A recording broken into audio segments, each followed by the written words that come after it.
बिहार में बहार है, नीतीश कुमार हैं। ये नारा प्रशांत किशोर ने दिया था और आज की तारीख में प्रशांत किशोर बिहार के जो विधानसभा चुनाव होने वाला है, उसमें कितने बड़े चैलेंजर बन गए हैं नीतीश कुमार के लिए।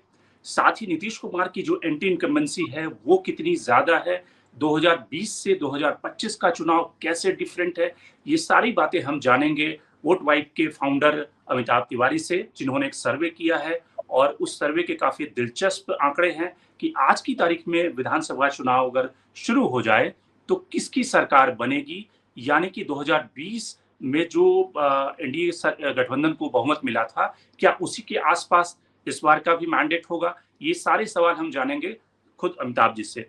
अमिताभ जी, बहुत-बहुत स्वागत है आपका। सबसे पहले आपसे जानना चाहूँगा कि आपने जो सर्वे के आंकड़े दिए हैं, उसके हिसाब से काफ़ी इंटरेस्टिंग आंकड़ा है कि एंटी इनकम्बेंसी नीतीश कुमार के खिलाफ 49.2% है, लेकिन उसके बाद भी नीतीश कुमार की सत्ता में वापसी होने की पूरी संभावना है। तो आखिर ये कैसे दिख रहा है?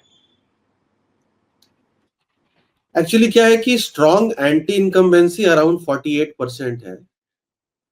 उसी के विपरीत प्रो इनकम्बेंसी 27% है और न्यूट्रल हैं जो लोग वो 20% है। तो लार्जली जब भी हम लोग इस टाइप की एनालिसिस करते हैं तो क्योंकि neutral is not negative, it is considered as positive. तो 48% अगर एंटी इनकम्बेंसी है तो 48% प्रो इनकम्बेंसी या न्यूट्रल इनकम्बेंसी है, कह लीजिए। अब 48% जो एंटी इनकम्बेंसी है वो एक जगह पे कंसोलिडेट नहीं हो रही, उसका बिखराव हो रहा है उस वोटर का जो इस सरकार से नाराज है। पहला ऑप्शन उसके लिए महागठबंधन है, जिसको लगभग 36% वोट शेयर मिल रहा है, और दूसरा ऑप्शन उसके लिए आज की डेट में एक छोटा ऑप्शन प्रशांत किशोर के रूप में 9% का हो जाता है, और अन्य इत्यादि को 3% ये वोट मान लेते हैं बट गया होगा। यानी the anti incumbency is not getting consolidated, that is number one. दूसरा, anti incumbency and pro incumbency और न्यूट्रल इनकम्बेंसी दोनों लगभग बराबर है। तो जो 48% लोग ये कह रहे हैं कि न्यूट्रल है या प्रो इनकम्बेंसी है, उसमें भी 36% लोग ही भाजपा या एनडीए गठबंधन को वोट कर रहे हैं, और 10 से 12% लोग जो है वो शायद अन्य को, या फिर जब हम सवाल पूछते हैं तो कांट से या अनडिसाइडेड वोटर है। एक जो सवाल ये है कि अक्सर अमूमन ये लग रहा था लोगों को कि एसआईआर का जो मुद्दा है, वो मुद्दा उतना ज़्यादा ट्रैक्शन में नहीं है। वैसे तो कहा जाता है कि बिहार में लोगों के पास में ज़मीन और पेपर जो है वो काफ़ी सेंसिटिव मुद्दा है। तो वैसी स्थिति में एसआईआर आपके सर्वे के हिसाब से 21% लोग ये कह रहे हैं कि एसआईआर वहाँ पे मुद्दा है और जो राहुल गांधी आज भी उन्होंने प्रेस कॉन्फ्रेंस की जिसमें वोट चोरी का जो मुद्दा उठा रहे हैं और जो वोटर डिलीशन एडिशन का जो मुद्दा है, तो वो कहीं न कहीं सिंक कर रहा है ज़मीन पे, ग्राउंड पे? देखिए, इसमें दो बातें हैं। मैं भी जब ये तो जो सर्वे हमने रिलीज किया है वो क्वांटिटेटिव है। इसका मतलब है कि भाई 5,600 लोगों से बात की और उनसे बात करने का जो निष्कर्ष निकला वो सर्वे में पेश किया गया है, जिसमें टॉप मोस्ट इशू आज भी अनएम्प्लॉयमेंट है, लेकिन 21% के रूप में एसआईआर जो है वो दूसरे नंबर की इशू हो गई है। यही जब हमने जुलाई के मध्य में ये सर्वे किया था, जब एसआईआर प्रोसेस उस वक्त चल ही रहा था, उस वक्त अनएम्प्लॉयमेंट 50% आया था टॉप मोस्ट इशू, और एसआईआर फिफ्थ या सिक्स्थ इशू होगा 4% पे। तो एक तो इसका आकलन ये है कि जिन लोगों को अनएम्प्लॉयमेंट और एसआईआर ये दोनों मिला करके जिन लोगों ने 54% पिछली बार कहा था, उसमें से ही लगभग 20% आज कह रहे हैं कि एसआईआर इशू है, और 34% अभी भी मेंटेन कर रहे हैं कि बेरोजगारी मुद्दा है। इसका ये भी मतलब हो सकता है कि क्योंकि ये सर्वे 3 से 10 तारीख के बीच में किया गया है, वोटर अधिकार यात्रा 1 तारीख को खत्म हुई, whatever said and done, buzz उसने क्रिएट किया, भीड़ इकट्ठा हुई, महागठबंधन, कांग्रेस, आरजेडी का कैडर, लीडर, कोर वोटर सब एनर्जाइज हुए। उन्हें ऐसा प्रतीत होने लगा कि भाई सत्ता में वापसी इस बार हो सकती है, क्योंकि पिछली बार काफी कम मार्जिन से हारे थे। तो इन सब कारणों की वजह से मुझे लगता है कि ये मुद्दा नंबर 2 पे आज खड़ा है बिहार में, जब हमने सर्वे किया है तो। हाँ, अब ये मुद्दा जब हम आगे ट्रैकर्स करते हैं, अब जब वोटर अधिकार यात्रा खत्म हो चुका है, एसआईआर प्रोसेस भी अब खत्म हो चुका है, अब सिर्फ फाइनल इलेक्टोरल रोल निकलना बाकी है, तो ये मुद्दा होल्ड करता है कि नहीं, ये देखने वाली बात। लेकिन और हाँ, जैसे कह रहे थे, क्वालिटेटिवली भी मैं वहां पे 10 दिन था बिहार में, ऑलमोस्ट 2000 किलोमीटर कवर किया 30 अगस्त से लेकर के 9 सितंबर तक। और बिहार में 9 एडमिनिस्ट्रेटिव जोन्स हैं, तो मैंने उसको 10 कर दिया था, क्योंकि भोजपुर पटना में, और फिर पटना बहुत बड़ा जोन हो जाता है। क्वालिटेटिवली जो आप कह रहे हैं, मुझे भी जब क्वालिटेटिवली मैं लोगों से मिला, यानी जब इन्फ्लुएंसर से सोशल लिसनिंग, कुछ इन डेप्थ इंटरव्यूज और फोकस ग्रुप डिस्कशंस किए लोगों के साथ, ऑफ कोर्स ये नंबर 5000 नहीं हो सकता, 10 दिन में ज्यादा से ज्यादा ये नंबर 100 हुआ होगा। तो उस वक्त ऐसा जरूर प्रतीत हुआ था कि एसआईआर कोई बड़ा मुद्दा नहीं है, लेकिन क्वांटिटेटिवली अभी भी लोग कह रहे हैं कि एसआईआर एक बड़ा मुद्दा है। तो क्वालिटेटिव और क्वांटिटेटिव रिसर्च में ये एक विरोधाभास मुझे एटलीस्ट देखने को मिल रहा है इस मुद्दे पर। इस चुनाव में एक जो सबसे जिसको कहते हैं वाव फैक्टर किसी भी चुनाव में एक होता है, इस चुनाव में प्रशांत किशोर हैं, पीके हैं। पीके जिस तरह की अपनी ब्रांडिंग कर रहे हैं, मिस्टर क्लीन, और जिस तरह की एंटी करप्शन क्रूसेडर कर एक इमेज कल्टीवेट करने की कोशिश कर रहे हैं, लेकिन जो बिहार को जानते हैं और बिहार की पॉलिटिक्स को इतने सालों में उन्होंने देखा है, वो कहते हैं कि बिहार में लोग 5 साल पहले ही उनको पता होता है कि किसे उसको वोट देना है। फ्लोटिंग वोटर बहुत कम होते हैं बिहार में। कास्ट लाइन पे लोग पहले से तय होता है कि उसे महागठबंधन को वोट देना है या नीतीश कुमार या बीजेपी को वोट देना है। तो वैसे में प्रशांत किशोर का क्या फ्यूचर आपको दिखा, और जो आपके डेटा कह रहे हैं कि 7% का अगर वोट शेयर, 8% का वोट शेयर वो ले सकते हैं, तो फर्स्ट टाइमर के लिए तो ये बहुत बड़ी अचीवमेंट है। तो अगर बिहार में देखें, तो हिस्टोरिकली भी अगर आप देखें, तो अदर्स का वोट शेयर 20% से 25% रहा है।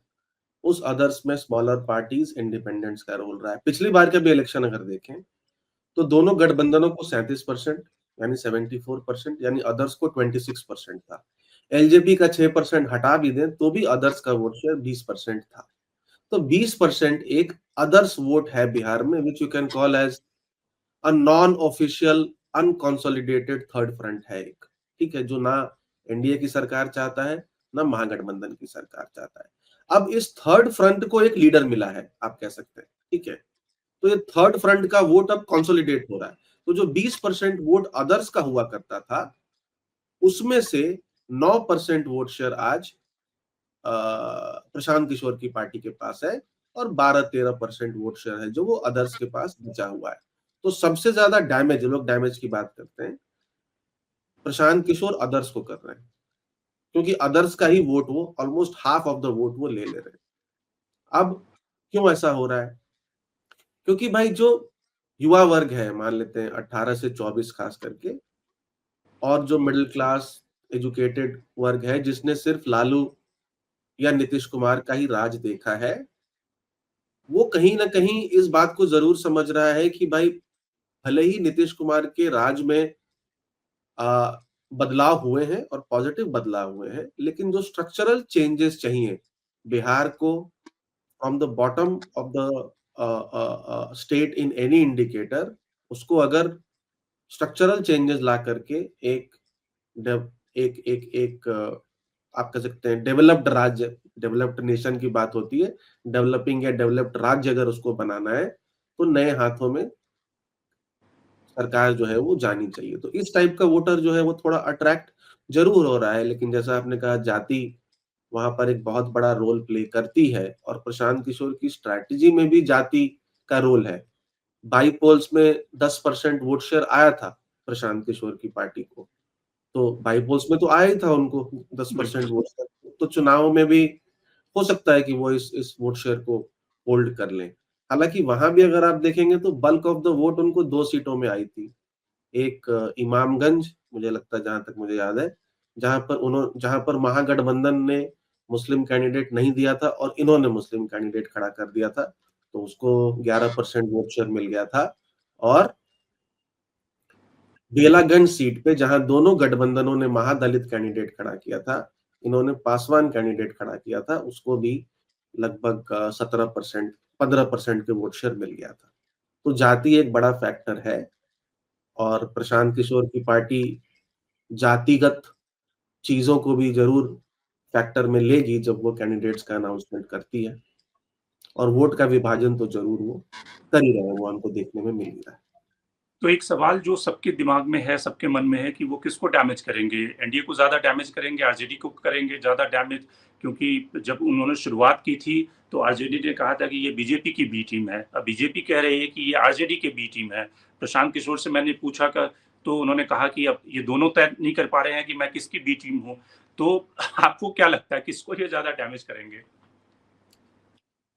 देखिए, जब उन्होंने शुरुआत करी तो एक बात तो जरूर मानना पड़ेगा कि जितना उन्होंने ब्रांड तेजस्वी को कमजोर किया है, उनके एजुकेशन को उठा करके और उनकी फैमिली के अलिजेड करप्शन को उठाकर, उतना तो शायद पिछले 10 वर्षों में नीतीश कुमार की जेडीयू और भाजपा ने तेजस्वी यादव पे अटैक नहीं किया होगा। ठीक है, एक कांस्टेंट हैमरिंग तेजस्वी यादव के एजुकेशन और फैमिली के करप्शन चार्जेस पे उन्होंने करी है, तो उन्होंने कहीं ना कहीं एक ब्रांड तेजस्वी को थोड़ा बहुत कमजोर जरूर किया है। दूसरी बात है कि क्योंकि पार्टी तीसरे नंबर की है और सरकार आज एनडीए की है, आप हर चीज के लिए महागठबंधन को तो ब्लेम नहीं कर सकते, आपको एनडीए को अटैक करना ही पड़ेगा क्योंकि सरकार में तो एनडीए है। तो इसलिए हम देखेंगे उनका अटैक एनडीए के ऊपर भी रहता है, खास कर करके जेडीयू के ऊपर, यानी नीतीश कुमार के ऊपर उनका अटैक है। वो रोल जो एलजेपी ने प्ले किया था पिछली बार, एलजेपी को 6% वोट शेयर आया था, हालांकि वो सिर्फ 134 सीटों पे लड़ी थी, यानी आधी सीटों पे लड़ी थी। तो अगर उसका कॉन्टेस्टेड वोट शेयर देखें तो 10% से ऊपर था, क्योंकि वो आधी सीटों पे ही लड़ी थी। अब एलजेपी ने किसको नुकसान पहुंचाया था, अगर कोई सवाल पूछेंगे, ठीक है, तो 73 सीट्स पर एलजेपी को जो वोट्स मिले थे वो मार्जिन ऑफ विक्ट्री से ज्यादा थे। 40 सीट्स पे उसने एनडीए को नुकसान पहुंचाया, 32 पे महागठबंधन को और एक सीट पे इंडिपेंडेंट को, यानी नेट इंपैक्ट उसका 8 सीटों का था, 40 - 32 एनडीए के लिए, करेक्ट, एनडीए को नुकसान पहुंचाया था, but on a net basis only 8 seats, correct. जो कि परसेप्शन है कि एनडीए को ज्यादा नुकसान पहुंचाया जेडीयू, खास करके नीतीश कुमार को पहुंचाया था, पर महागठबंधन को भी पहुंचाया था।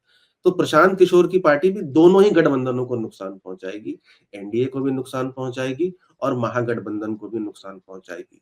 सबसे ज्यादा नुकसान अदर्स को पहुंचाएगी क्योंकि उनके हिस्से की आधा वोट शेयर ये ले लेगी। अब जब तीनों ही दलों के कैंडिडेट्स अनाउंस हो जाएंगे, तब देखना पड़ेगा कि किस जाति के कैंडिडेट को प्रशांत किशोर ने ज्यादा टिकट दिए हैं और वो किसके खिलाफ खड़े हैं। उस तरह से थोड़ा परमुटेशन कॉम्बिनेशन बना करके फिर भी हम लोग एक एनालिसिस कर सकते हैं कि किस पार्टी को वो डैमेज करेंगे। बहुत सिंपल है, वहां पर कोई बहुत ज्यादा स्ट्रैटेजी की जरूरत नहीं है, जैसा इमामगंज और बेलागंज में हुआ है, जहां आरजेडी अगर मुस्लिम समाज को नहीं देगी, वो मुस्लिम समाज को देंगे तो आरजेडी को नुकसान होगा। जहां जेडीयू ईबीसी को देगी, अगर वो ब्राह्मण को देंगे तो ब्राह्मण को बीजेपी को नुकसान होगा या एनडीए को नुकसान होगा, correct. So on a net basis दोनों को ही नुकसान करेंगे। ऑन अ नेट बेसिस किसको ज्यादा करते हैं ये तो टिकट बंटवारे के बाद ही पता चलेगा। जो सबसे मुख्यमंत्री पद के का जो प्रतिशत है कि कौन मुख्यमंत्री होगा और किसको कितना सपोर्ट मिला है, उसमें तेजस्वी यादव पहले नंबर पे हैं जो 33.5% आपका डेटा कह रहा है। नीतीश कुमार दूसरे नंबर पे हैं, प्रशांत किशोर तीसरे नंबर पे हैं।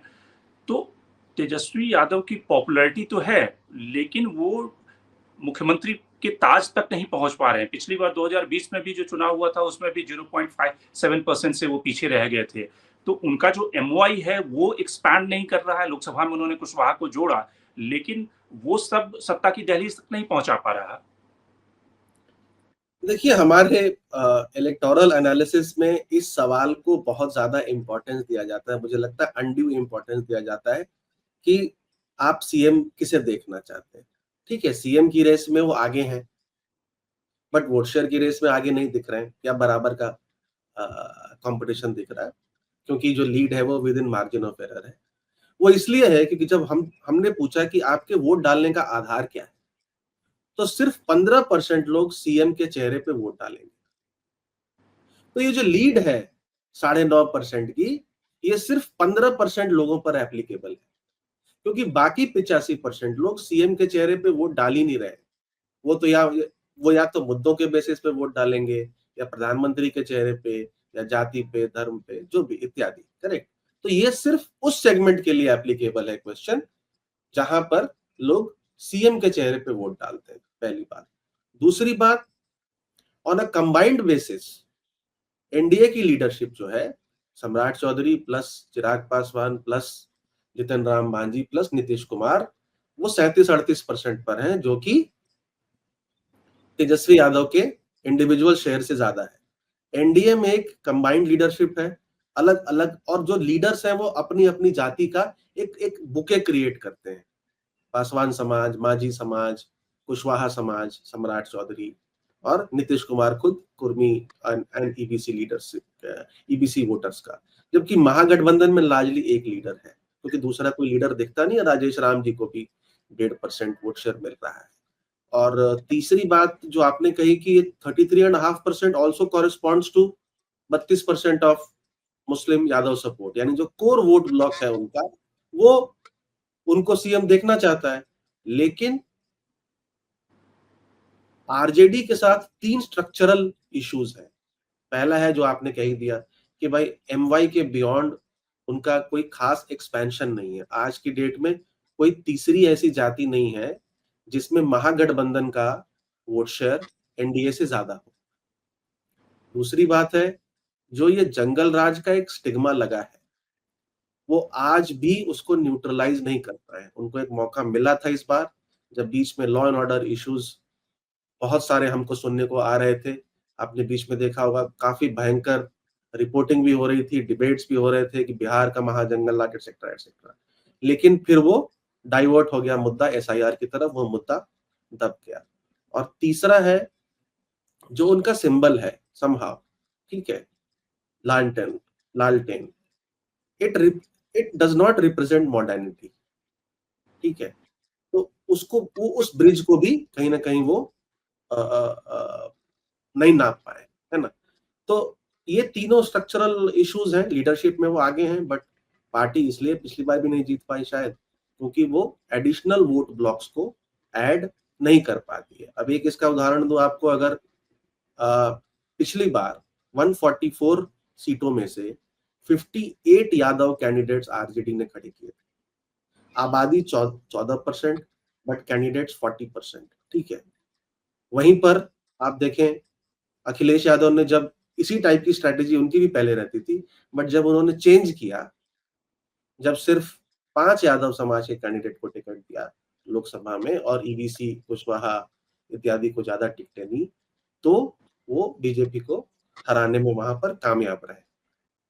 तो टिकट डिस्ट्रीब्यूशन में जो एक यादव समाज का एक डोमिनेंस है आरजेडी में, जब तक वो रिड्यूस नहीं होगा, तब तक अन्य समाजों का जो वोट है वो लेना इतना आसान नहीं है। क्योंकि बिहार में it is all about representation.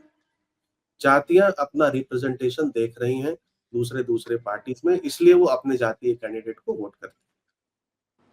एक जो सवाल बार बार ये कहा गया कि लोकसभा चुनाव के दौरान ये काफी उछला था कि नीतीश कुमार एक तरह से लाइबिलिटी बन रहे हैं, वो उम्र के उस पड़ाव पे हैं जहां वो भूल जाते हैं, लेकिन वो उन्होंने बाउंस बैक करके लोकसभा में रिजल्ट दिखाया एक तरह से। तो आपने जब लोगों से सवाल किया कि वो किन मुद्दों पर वोट करेंगे, तो उनके लिए नीतीश कुमार कितना इम्पोर्टेंट फैक्टर हैं, प्रधानमंत्री नरेंद्र मोदी कितना डिसाइडिंग फैक्टर है उनके वोटिंग करने के पीछे, लोग क्या कह रहे हैं? देखिए, अगर आपने अकाउंटिंग पढ़े, आपने कॉमर्स किया हो, आपने कॉमर्स किया है? नहीं, मैंने नहीं किया।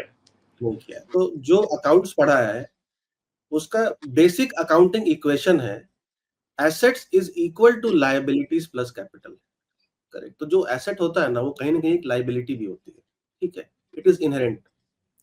अब आज की डेट में नीतीश कुमार अभी भी 12-15% वोट शेयर उस पार्टी का है, उनका है। उनका एक कोर वोट ब्लॉक है, Kurmi plus Koeri plus EBC, ठीक है, प्लस महादलित ऑल्सो, क्योंकि महादलित कैटेगरी भी उन्होंने क्रिएट करी थी। जो आज भारत में सब कैटेगराइजेशन की बात होती है, रिजर्वेशन की, वो उन्होंने एक तरह से पहले ही वहां पर इन सम फॉर्म इम्प्लीमेंट किया हुआ है, जिसकी वजह से उनका एक कोर वोट है, प्लस महिला वोट बैंक।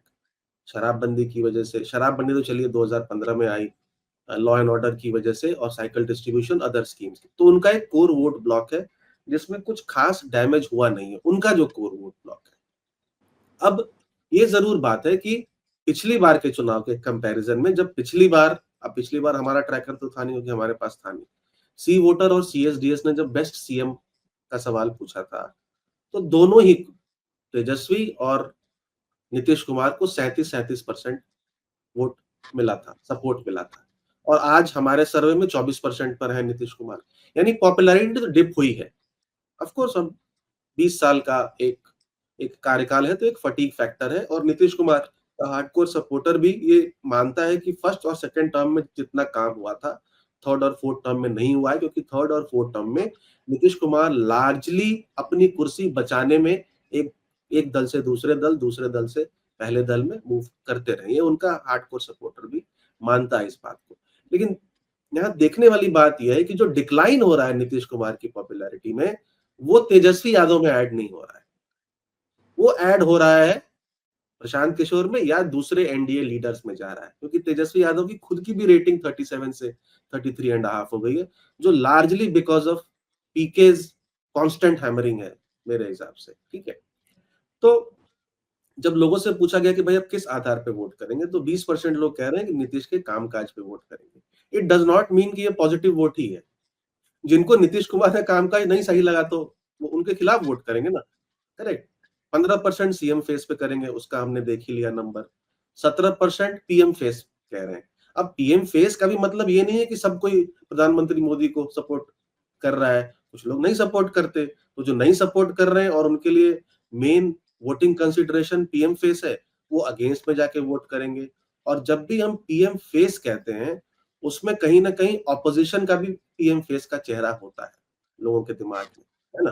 तो PM face is not only Narendra Modi, but it is like Modi versus Rahul sort of. ठीक है, so Modi plus Nitish versus Rahul plus Tejashwi, और डेवलपमेंट और इश्यूज पर लगभग 23%। तो जो हम इश्यूज की भी बात करते हैं, इश्यूज एक बहुत बड़ा डिस्कशन होता है चुनाव में, लेकिन इश्यूज पर जो वोट करने वाले लोग हैं वो 23% ही है हमारे सर्वे के हिसाब से सिर्फ, है ना। तो मिला जुला करके अभी भी एसेट है, तभी बीजेपी जो है उनके साथ अलायंस कर रही है, और लोकसभा में उनका स्ट्राइक रेट भी अच्छा रहा है, क्योंकि उनका जो कोर वोट है लार्जली इंटैक्ट है। वो उनके हेल्थ कंसिडरेशंस वगैरह से या जो वीडियोस वगैरह चलते हैं उसमें कुछ खास फर्क उनका नहीं।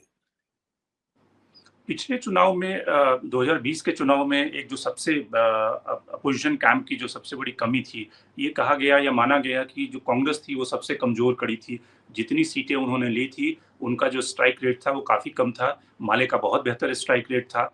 आपको लगता है कि इस राहुल गांधी की यात्रा से कांग्रेस का कैडर ग्राउंड पे एक्टिव हुआ है, या इस चुनाव में भी कांग्रेस कमजोर कड़ी रहेगी? अगर आरजेडी ज्यादा सीटों पर लड़े तो उसकी स्ट्राइक रेट ज्यादा बेटर होगी? कांग्रेस का जो ऑर्गेनाइजेशन काफी शिथिल था, वो जरूर चार्ज अप हो गया है, उसके कैडर चार्ज अप हो गए, लीडर्स चार्ज अप हो गए, जो कोर वोट था वो चार्ज अप हो गया। तो चार्ज अप तो हो गया है कैडर, और मोटिवेट हो गए हैं उनका कोर वोट ब्लॉक कर लीडर्स। जहां तक बात इलेक्टोरल स्ट्रेंथ की है, हाँ ये जरूर है कि शायद 70 सीटों की उनकी इलेक्टोरल स्ट्रेंथ नहीं है, तो 50 या 55 सीटें, अगर आप हिस्टोरिकली भी तीनों चुनाव 2010, 15 और 2020 का एनालिसिस करते हैं, तो कांग्रेस पार्टी नंबर 1 या नंबर 2 मेरे हिसाब से सिर्फ 55 सीटों पे रही है इन तीनों इलेक्शंस में। हाँ, एक बात जरूर है कि कांग्रेस पार्टी ने जब राजेश राम जी को स्टेट प्रेसिडेंट अनाउंस किया है, तो दलित समाज का वोट जो है, तो संविधान के इशू पे भी थोड़ा बहुत शिफ्ट हमको लोकसभा में देखने को मिला था। तभी 30-10 का, सॉरी 39-1 का स्कोर जो था वो 39 हो गया, 30 एनडीए और 9 महागठबंधन। तो अगर उनका प्रोजेक्शन एज डेप्यूटी सीएम हो जाता है, तो और सपोर्ट जो है वो दलित समाज का हमको देखने को मिल सकता है महागठबंधन के फेवर में। कांग्रेस वो वोट लेकर के आती है महागठबंधन में जो आरजेडी को नॉर्मली वोट नहीं करता है, that is largely again upper caste and Dalits. अगर आप 19 एमएलए देखेंगे जो कांग्रेस पार्टी के हैं आज, उसमें से 8 ब्राह्मण और ठाकुर है। इसका मतलब है कि जब कांग्रेस पार्टी ब्राह्मण और ठाकुर कैंडिडेट खड़ा करती है और मान लेते हैं कि अभी भी एनडीए को ही ज्यादा समर्थन होता है, लेकिन अगर एक चौथाई एक तिहाई भी वो वोट कांग्रेस पार्टी की तरफ शिफ्ट होता है और एमवाई कॉम्बिनेशन का कोर वोट एक साथ पड़ता है तो उनका कैंडिडेट जीत जाता है। तो कांग्रेस ब्रॉडन करता है सोशल कॉम्बिनेशन महागठबंधन के, जो उसका एक स्ट्रक्चरल इशू है जो हम बात कर रहे थे।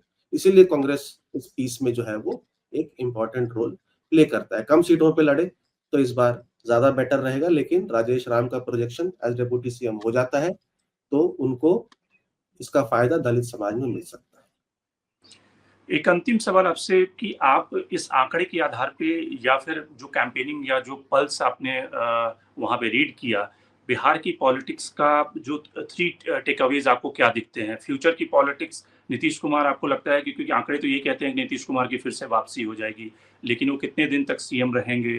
प्रशांत किशोर का फ्यूचर, प्रशांत किशोर को अगर नंबर नहीं आया जैसा कि उन्होंने खुद कहा है, तो उनके सारे एमएलए अगर कुछ जीते भी तो वो छोड़ के चले जाएंगे। तो क्या प्रशांत किशोर अपोजिशन की पॉलिटिक्स करेंगे तेजस्वी की तरह?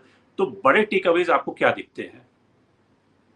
देखिए, टू बी फेयर, अभी भी सर्वे जो है वो ये नहीं कह रहा है कि भाई एनडीए की वापसी हो रही है, कांटे की टक्कर है। हाँ, कोई ओवर आर्चिंग थीम या ऐसी एक बहुत बड़ी लहर नहीं है सरकार को गिराने की, क्योंकि प्रो और एंटी इनकम्बेंसी जो सेंटिमेंट है लगभग बराबर है। अब यहां से जो महिलाओं के लिए जो मुझे लगता है जो कि 10,000 रुपए स्कीम की अनाउंसमेंट है, वो एक बड़ा रोल प्ले कर सकती है। हमने देखा है भाई, कैश इनकम सपोर्ट स्कीम जितने भी होते हैं उसका इलेक्शंस पे इम्पैक्ट हुआ है अक्रॉस पार्टीज, चाहे वो झारखंड में इंडिया गठबंधन हो, एमपी और महाराष्ट्र में एनडीए गठबंधन। तो अब अगर इसका इम्प्लीमेंटेशन अच्छे से हो जाता है, यानी ज्यादा से ज्यादा महिलाओं को अगर एनडीए इस अमाउंट को ट्रांसफर करने में सक्सेसफुल रहती है, तो ये एक गेम चेंजर हो सकता है। यहां से जाकर के यहाँ आज की डेट में ऑलमोस्ट 50-50 टॉस ऑफ कॉइन ही है, कैंडिडेट सिलेक्शन, कास्ट अरिथमेटिक इसके ऊपर है। दूसरा की टेक अवे है कि अगर एनडीए ये चुनाव जीत जीत जाती है, for example which is 50% probability as of today, तो कैसे जीतेगी? जब एन जेडीयू की सीटें बढ़ेंगी तभी जीतेगी। मतलब लार्जली ऐसा तो नहीं हो सकता कि भाई जेडीयू कम हो जाए और एनडीए जीत जाए। हो सकता है बट उसकी प्रोबेबिलिटी कम है। उस केस में हो सकता है कि फिर नीतीश कुमार ही चीफ मिनिस्टर है, क्योंकि नीतीश कुमार के पास वो आंकड़ा रहेगा और हमने देखा है कि भाई जब तक वो ना चाहे वो कुर्सी छोड़ेंगे नहीं। हाँ, लेकिन आज बिहार एक पॉलिटिकल वैक्यूम की तरफ बढ़ रहा है, एक लीडरशिप वैक्यूम देख रहा है। पोस्ट नीतीश एरा में जेडीयू का फ्यूचर क्या है? जेडीयू का विघटन होता है, उसका विलय होता है भाजपा में, या कुछ लोग आरजेडी में वापस चले जाते हैं क्योंकि वहीं से मोस्ट ऑफ द मेंबर्स आए हैं उस पार्टी के, और एक लीडरशिप का वैक्यूम है। तो लीडरशिप वैक्यूम आपको ऑलरेडी सीएम रेस की के सवाल में दिखता है, जहां पर लोग तेजस्वी यादव, प्रशांत किशोर एंड चिराग पासवान, ये तीनों प्लस उसमें सम्राट चौधरी भी जोड़िए, ये 4 युवा लीडर, आई मीन युवा इन पॉलिटिक्स, युवा लीडर्स की तरफ लोगों की उम्मीद है, देख रहे हैं लोग। प्रशांत किशोर की पार्टी एक्स फैक्टर का रोल प्ले करेगी, जैसे एलजेपी का हमने डिस्कशन किया। अब किसको ज्यादा नुकसान पहुंचाती है, अब ये देखने वाली बात है, वो कैंडिडेट सिलेक्शन के ऊपर होगा। लेकिन कंसेप्चुअली जो भी वोट प्रशांत किशोर जी की पार्टी को हो रहा है, it's an opportunity loss for the Mahagathbandhan, क्योंकि अगर वो नहीं होते तो शायद उसमें से कुछ वोट महागठबंधन की तरफ जाता, क्योंकि वो डिसकंटेंटेड वोटर ही है लार्जली, जो कि एक बदलाव चाह रहा है। तो बिहार पॉइज्ड है, एक एक ये इलेक्शन एक डिफाइनिंग इलेक्शन हो सकता है, जो कि आगे बिहार में पॉलिटिकल जो चेंज है और युवा जो एक लीडर्स हैं की लिस्ट हमने बात करी, उसकी एक दिशा जो है वो तय कर सकता है, और प्रशांत किशोर को भी एज अ प्लेयर जो है वो, या जनसुराज पार्टी को एटलीस्ट इसमें एक बेस वोट शेयर दे करके एस्टेब्लिश कर सकता है। एक चीज जरूर है जो कि मैं उतना घूमा हूं कि सीएम को लेकर के पेंच दोनों में फंसा हुआ है, टिकट डिस्ट्रीब्यूशन को लेकर के पेंच दोनों ही गठबंधन में फंसा हुआ है। ये कहना कि सिर्फ एनडीए में है, महागठबंधन में नहीं, महागठबंधन में एनडीए में नहीं, ऐसी बात नहीं। लेकिन एक चीज जरूर है कि एनडीए का जो कैंपेन है वो कोहेरेंट है कंपेयर टू महागठबंधन। एनडीए का एक पोस्टर है, उस पे एक तरफ नीतीश कुमार, एक तरफ मोदी जी की फोटो है, और एक नारा है, जो भी स्लोगन है एनडीए सरकार, रोजगार बढ़ेगा एनडीए सरकार, जो भी स्लोगन है। लेकिन पूरे बिहार में अगर आप जाएंगे, एक भी स्लोगन, एक भी पोस्टर ऐसा नहीं है जो कह रहा है कि आ रही है महागठबंधन सरकार, तेजस्वी सरकार। बड़े बड़े होर्डिंग्स लगे हुए हैं। तो कैंपेन में कोहेरेंस नहीं है महागठबंधन में, यहाँ कैंपेन में कोहेरेंस है। बाकी I think all the factors for both alliances largely same, similar. बहुत बहुत धन्यवाद जुड़ने के लिए। और आपने जो वोट वाइड का सर्वे है वो ये कहता है कि कांटे की टक्कर है फिलहाल। जो डेटा है वो एनडीए को थोड़ा सा एज दिखा रहा है, लेकिन अभी चूंकि कैंपेनिंग पूरी तरह से पिकअप नहीं हुआ, टिकट डिस्ट्रीब्यूशन नहीं हुआ है, ये जैसे जैसे पिकअप होगा तो स्थिति बदल भी सकती है। लेकिन 2025 का चुनाव इस मामले में डिफाइनिंग होगा कि यंग लीडरशिप जिस तरह से अपनी पोजिशनिंग कर रही है फ्यूचर के हिसाब से, क्योंकि नीतीश कुमार का ये आखिरी एक तरह से चुनाव होगा, और वैसी स्थिति में प्रशांत किशोर, चिराग पासवान का क्या रोल होगा, तेजस्वी यादव अपने को कहां तक एक्सपैंड कर पाएंगे आने वाले चुनाव में, और इस चुनाव में ये सारे सवाल जो है वो सबसे इंटरेस्टिंग होंगे। देखने वाली बात इस पे होगी। बहुत बहुत धन्यवाद हमसे जुड़ने के लिए Amitabh ji. Thank you so much.